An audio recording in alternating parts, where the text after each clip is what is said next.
யோசிக்கிறாங்க, வாழ்க்கைனா ரிஸ்கே இருக்கக்கூடாது, போய் குவைட்டாக போயிட்டு வந்துடணும். அதான் நான் சொன்னது, அது பரலோகத்தில் போகிறப்போ ரிஸ்கே இருக்காது. வரும் அந்த மாதிரி ஒரு நாள், பயப்படாதீங்க. ஆனால் இப்போது அப்படி ஒரு வாழ்க்கை இருக்குதுன்னு நினச்சிங்கன்னா நீங்கள் ஏமாந்துருவீங்க. எப்படி போனாலும் ரிஸ்க் இருக்குது. நீங்கள் தேவனை பின்பற்றலைன்னா, இயேசுவை பின்பற்றலைன்னா இதை விட பெரிய ரிஸ்க் இருக்குது. ஆனால் தேவனை பின்பற்ற வேண்டிய விதத்தில் பின்பற்றினீங்கன்னா சில நேரம் அவர் ரிஸ்கியாக ஏதாவது செய்ய சொல்லுவார். அவரை நம்பி செய்யணும். எக்ஸைட்டிங்காக இருக்கும். கிறிஸ்தவ வாழ்க்கை எப்படி இருக்கும்? எக்ஸைட்டிங், போரிங்காக இருக்காது, எக்ஸைட்டிங்காக இருக்கும். ரெடியாக நீங்கள் வாழ்கிறதுக்கு இயேசுவை போல் வாழ்ந்தால் எக்ஸைட்டிங்காக இருக்குங்க.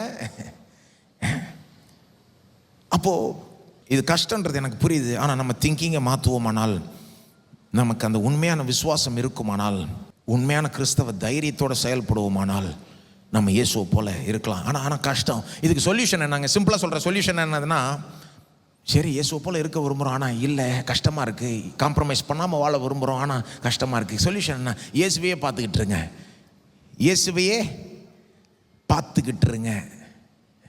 இயேசுவையே ஃபோக்கஸ் பண்ணிகிட்டு இருந்தீங்கன்னா போக போக அவரை மாதிரி ஆகிடுவீங்க.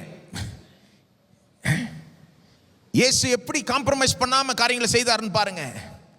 எருசலேமுக்கு நேராக தம்முடைய முகத்தை திருப்பினார். ஒரே ஃபோக்கஸாக சிலுவைக்கு நேராக போகிறார். அவன் அவரை டிஸ்ட்ராக்ட் பண்ண பார்க்குறான். பேதுருவே வந்து ஐயோ இது உமக்கு வேண்டான்றாரு.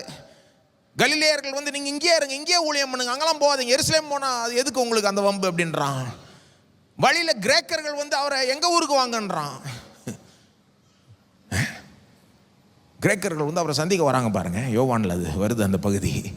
அவர் சந்திக்க மாட்டேன்றார். ஏன்னா அவன் வந்து அவர் டிஸ்ட்ராக்ட் பண்ண வரான். எங்கள் ஊருக்கு வாங்க, இவ்வளோ பெரிய போதகர் நீங்கள், நான் சாக போகிறேன்ப்பா எருசலேமுக்கு, உங்கள் ஊருக்கு எங்கள் ஆள் வருவாங்க அப்புறம் அனுப்பிடுறாரு அவனை. என்னை பிரசங்கிக்கிறவன் ஒரு நாள் உங்கள் ஊருக்கு வருவான், இப்போது நான் உன்னை பார்க்க முடியாது. அதாவது என்ன ஒரு ஃபோக்கஸோட, எதனாலும் டிஸ்ட்ராக்ட் ஆகாமல், காம்ப்ரமைஸ் பண்ணாகாமல் அவர் போறாருன்றதை நீங்கள் பார்க்க பார்க்க உங்களுக்கும் அப்படிப்பட்ட குவாலிட்டி வந்துடும். அவரை ரசிக்க ரசிக்க நீங்களும் அவரை போலவே ஆகிவிடுவீர்கள். இயேசுவை பார்த்துக்கிட்டே இருங்க. எல்லாம் சொல்லுங்கள், இயேசுவை பார்த்துக்கிட்டே இருங்க. அதான் சிம்பிள் சொல்யூஷன். இயேசுவை பார்த்துக்கிட்டே இருங்கன்னா எப்படிங்க இயேசுவை பார்த்துக்கிட்டு இருக்கிறது? வெளியே போய் அண்ணாந்து வானத்தை பார்க்குறதா? இயேசுவை பார்க்குறது கிடையாது. அல்லது கண்ணை முடிக்கிட்டு இயேசுவை அப்படியே நீலமுடி தாடியோட பிக்சர் பண்ணிக்கிட்டு, சோசன் டிவி சீரீஸில் எப்படி வராரோ அப்படி பிக்சர் பண்ணிக்கிட்டு, அதுவா இயேசுவை பார்க்குறது? இயேசுவை பார்க்குறதுனா, சோசன் டிவி சீரீஸ் அருமையான சீரீஸ், பார்க்கலன்னா தயவுசெய்து பாருங்கள், நல்லாயிருக்கும். ஆனால் பெஸ்ட்டு அதை விட வேதத்தில் இயேசுவை பார்க்குறது.